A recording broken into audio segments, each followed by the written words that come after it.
favorite books from my first bookshelf. So I posted a video of most of my library collection on Instagram and Bluesky, so go check those out. The links are where the links are if you want to see the actual picture. But let's talk about a bookshelf that was not in that picture. Yes, that is not the entirety of my collection. It is the bulk of my collection, but I do have bookcases scattered throughout my house. This is the first bookcase.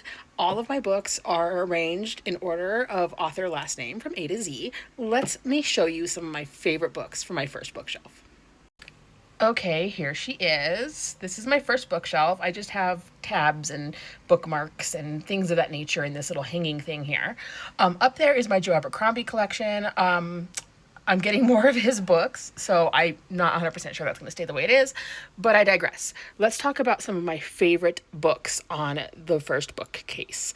It is a 5-shelf bookcase. It is pretty full. Let's get started. So just because I don't talk about a specific book doesn't mean I didn't love it, doesn't mean it's not a fave. I'm just talking about the ones that were life-altering. And first, we're going to talk about Against the Loveless World. This is devastating. It is beautiful. It's by a Palestinian author. It's about a woman who has been in captivity by the Israeli government for, I believe it's 17 years, and her backstory and her quest to be free. I sobbed, I cried, I screamed, and I have never forgotten this book. All that being said, Mornings in Jenin is also equally amazing. The Poet X is a YA novel that is written in slam poetry verse. It is fantastic. We follow our main character, who is an Afro-Latina. She lives in Harlem, and she is basically navigating life, love, family, and religion. It is fantastic. Ugh, Chain Gang All-Stars. If this book did not grab you, then I really don't know what to tell you. Nana Kwame Adjei-Brenyah takes the current prison system, flips it on its head into a dystopian fantasy.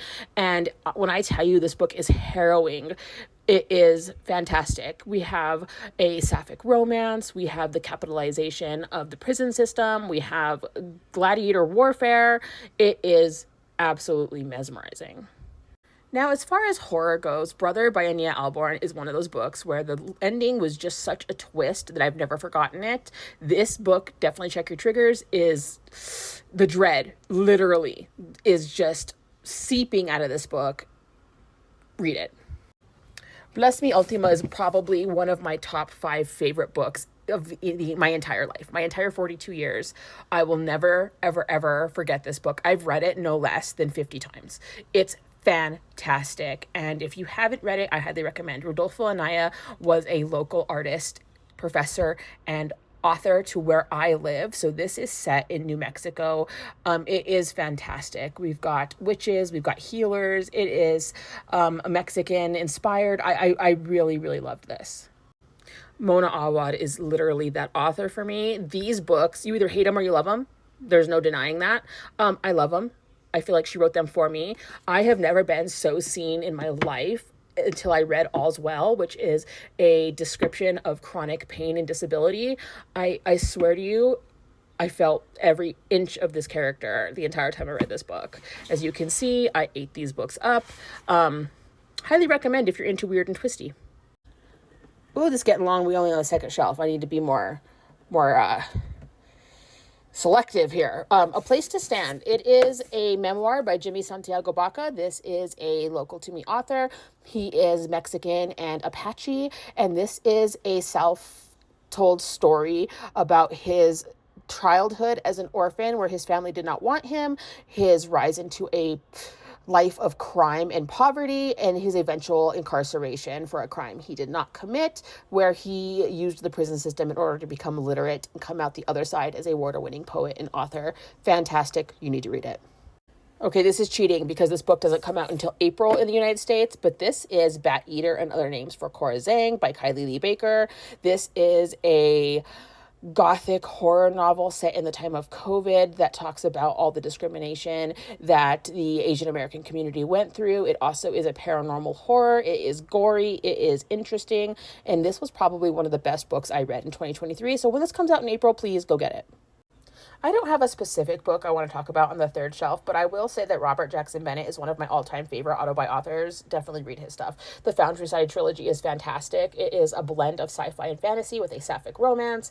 Very interesting. I loved it. Tainted Cup was also wonderful. It is a Watson and Holmes inspired murder mystery set in a fantasy slash sci-fi world. Highly, highly recommend. There is also great rep for neurodivergence in the Tainted Cup.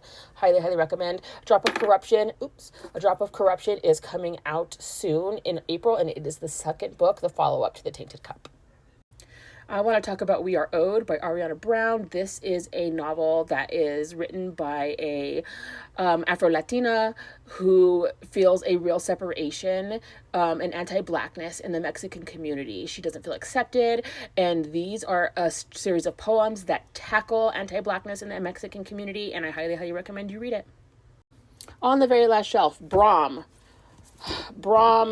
Lost Gods. This was one of my top rated books of 2024.